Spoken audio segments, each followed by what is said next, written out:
ॐ गजाननं भूतगणाधिसेवितं कपितजम्बोफलचारुभक्षितम् उमासुतं शोकविनाशकारिकं नमामि विघ्नेश्वरपादपङ्कजम्। गुरु ब्रह्मा गुरु विष्णु गुरुदेवो महेश्वर गुरु साक्षात् परं ब्रह्म तस्मै श्री गुरुवे नमः। आज मैं श्रीमद्भागवत महापुराण की द्वितीय खंड की नवम स्कंद के अथ त्रयोदशोऽध्यायः 13वां अध्याय हिंदी में आरंभ कर रहा हूँ। त्रुटियों के लिए क्षमा करेंगे।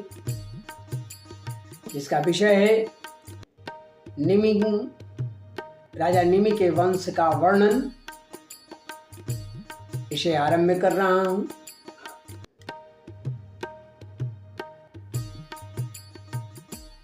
निमिरिक्ष्वाकुतनयो वासिष्ठं आवृतर्त्विजम् आरभ्य सत्रं सोऽप्याह सक्रीण प्रागवृतोऽस्मि भो। सुखदेव जी कहते हैं, हे राजन, हे परीक्षित, इक्ष्वाकु के पुत्र थे निमि। उन्होंने यज्ञ आरंभ करके महर्षि वशिष्ठ को ऋत्विज के रूप में वर्ण किया। वशिष्ठ जी ने कहा कि राजन, इंद्र अपने यज्ञ के लिए मुझे पहले ही वर्ण कर चुके हैं। उनका यज्ञ पूरा करके मैं तुम्हारे पास आऊंगा, तब तक तुम मेरी प्रतीक्षा करना। यह बात सुनकर राजा निमि चुप हो रहे और वशिष्ठ जी इंद्र का यज्ञ कराने चले गए। तो ये इधर यज्ञ कराने के लिए जब चले गए तो इधर विचारमान निमि ने सोचा कि जीवन तो क्षणभंगुर है, इसका क्या ठिकाना, ये कब क्या हो, विलंब करना ठीक नहीं है। और यह सोचकर उन्होंने यज्ञ प्रारंभ कर दिया। वशिष्ठ जब इंद्र का यज्ञ संपन्न करके लौटे तो उन्होंने देखा कि उनके शिष्य निमि ने तो उनकी बात न मानकर यज्ञ प्रारंभ कर दिया है। उस समय उन्होंने श्राप दिया कि निमि को अपने विचारशीलता और पांडित्य का बड़ा घमंड है, इसलिए इसका शरीर पात हो जाए। बहुत बड़ी श्राप थी। निमि की दृष्टि में गुरु वशिष्ठ का यह श्राप धर्म के अनुकूल नहीं, प्रतिकूल था।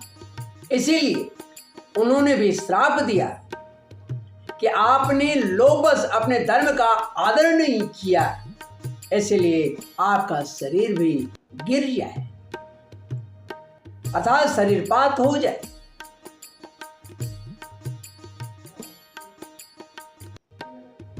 यह सुनकर और यह कहकर आत्मविद्या में निपुण निमि ने अपने शरीर का त्याग कर दिया।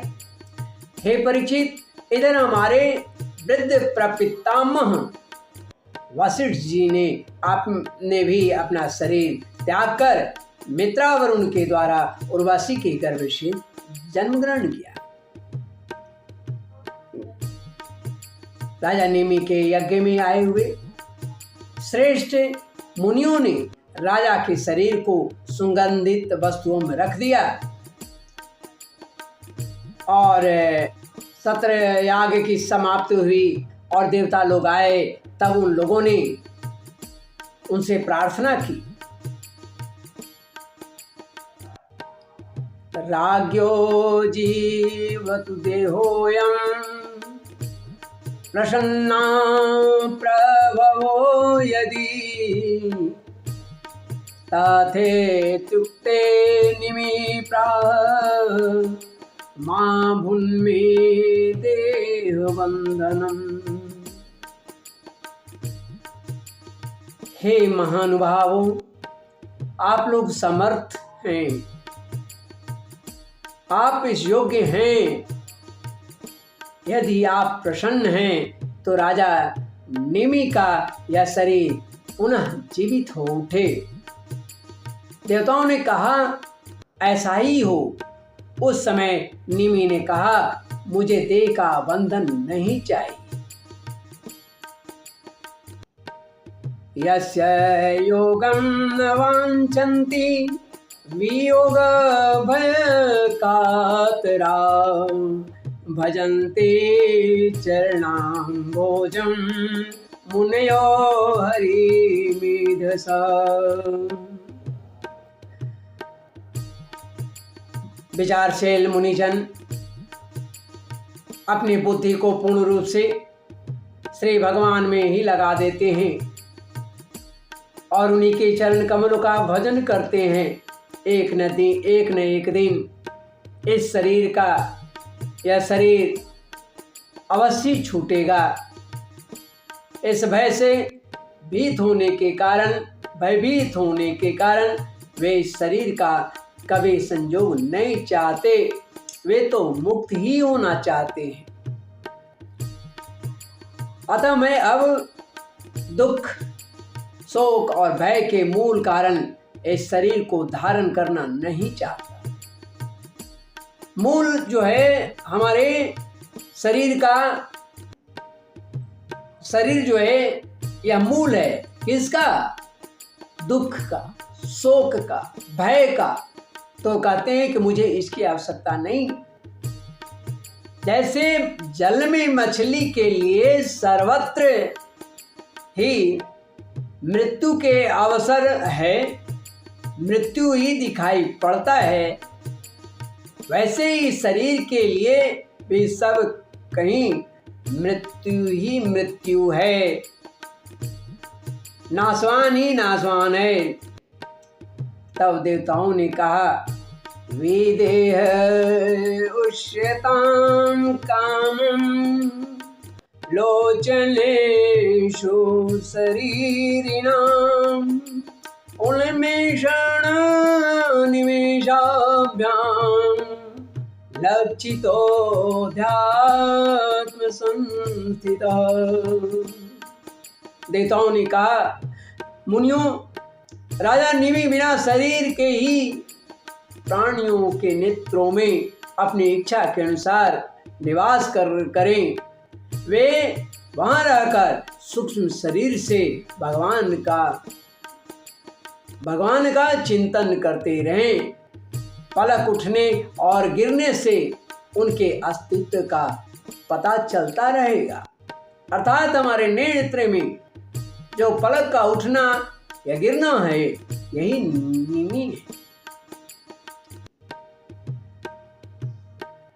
उसके बाद महर्षियों ने यह सोचकर कि राजा के न रहने पर लोगों में अराजकता फैल जाएगी, निमि के शरीर का मंथन किया। उस मंथन से एक कुमार का जन्म हुआ, एक कुमार उत्पन्न हुआ।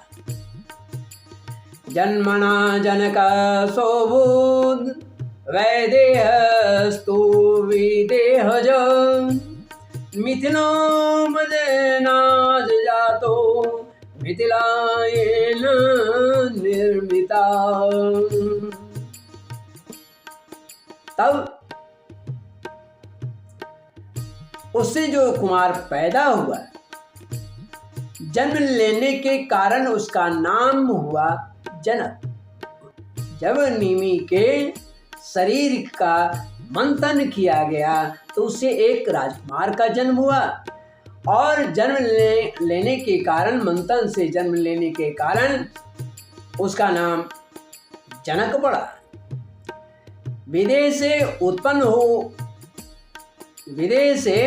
उत्पन्न होने के कारण वैदेह और मंथन से उत्पन्न होने के कारण उसी बालक का नाम मिथिल भी रखा गया।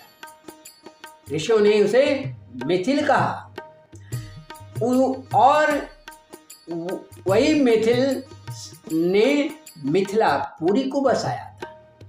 तस्मात् उदावसुस्तस्य पुत्रो भूत नंदिवर्धन तथा सुकेतुस्तस्यापि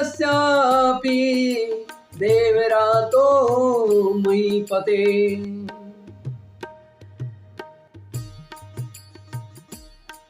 परीक्षित, हे राजन, जनक का उदावस, उसका नंदिवर्धन का सुकेतु, उस सुकेतु से देवरात का बेहद्रथ का महावीर का सुधृति का धृष्टकेतु का हर्यश्व और मरु नाम के पुत्र हुए।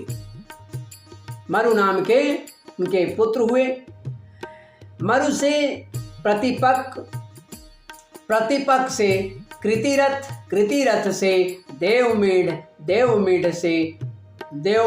से विश्रुत और विश्रुत से महाधूति का जन्म हुआ।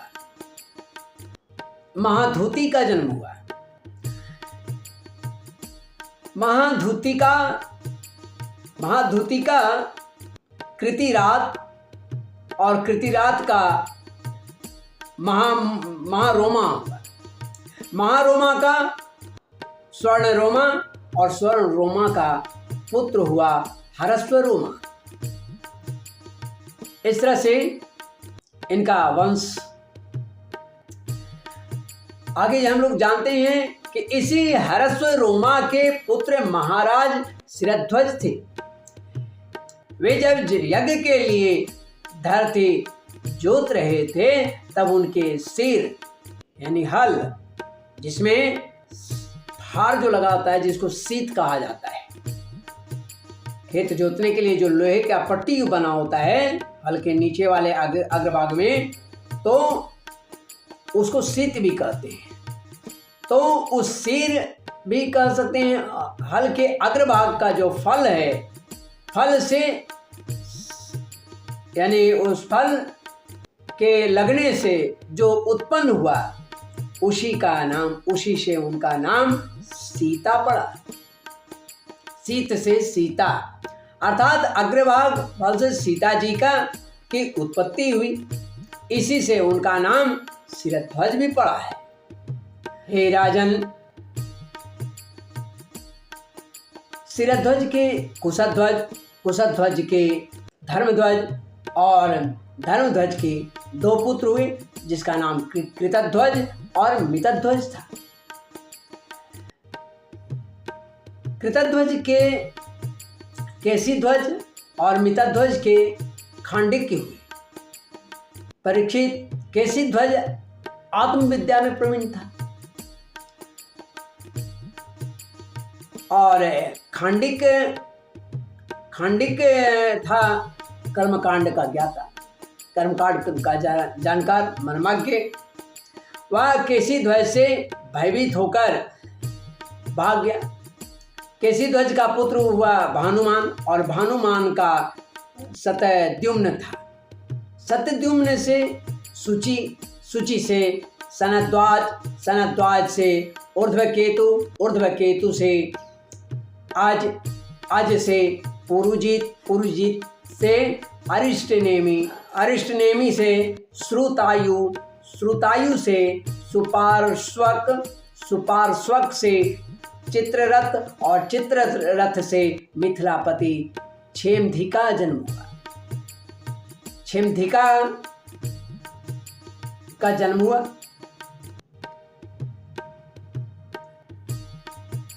क्षेमधि से समरथ से सत्यरथ से उपगुरु और उपगुरु से उपगुप्त नामक पुत्र हुआ था या अग्निकांश था। उपगुप्त का वस्वनंत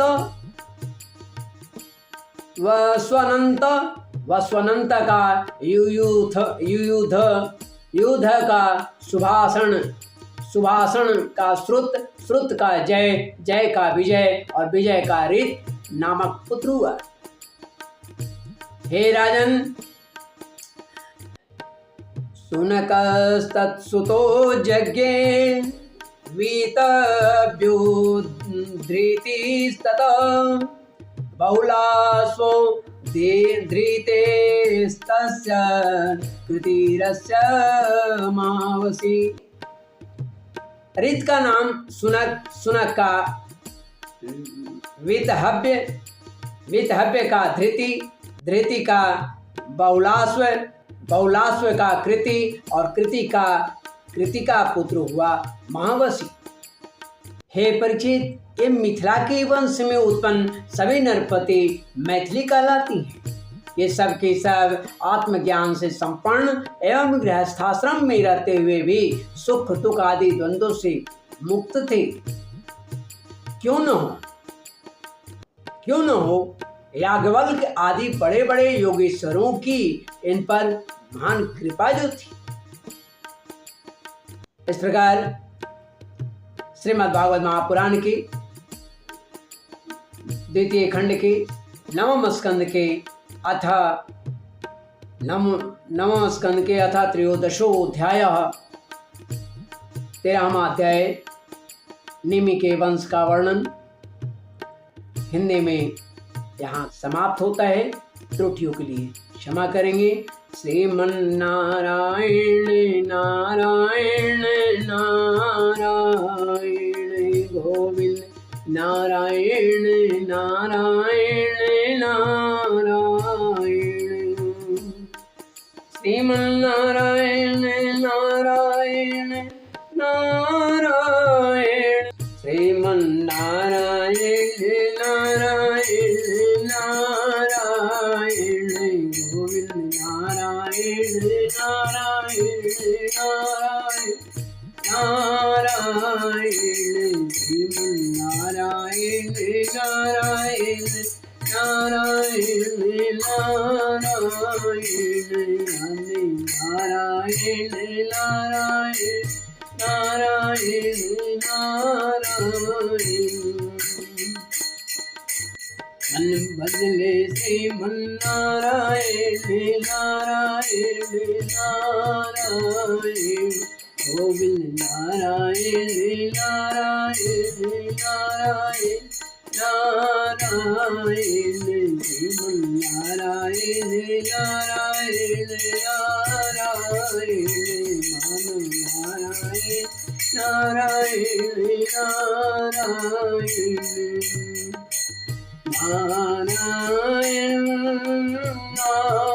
नारायण नारायण नारायण नारायण नारायण हरि नारायण नारायण नारायण नारायण हरि नारायण नारायण नारायण नारायण हरि नारायण मन बदले पगले श्रीमन्नारायण नारायण हरि नारायण तेरे उद्धार करेंगे श्रीमन्नारायण हरि नारायण श्रीमन्नारायण नारायण नारायण भवसागर पार करेंगे श्रीमन्नारायण नारायण नारायण श्रीमन्नारायण नारायण नारायण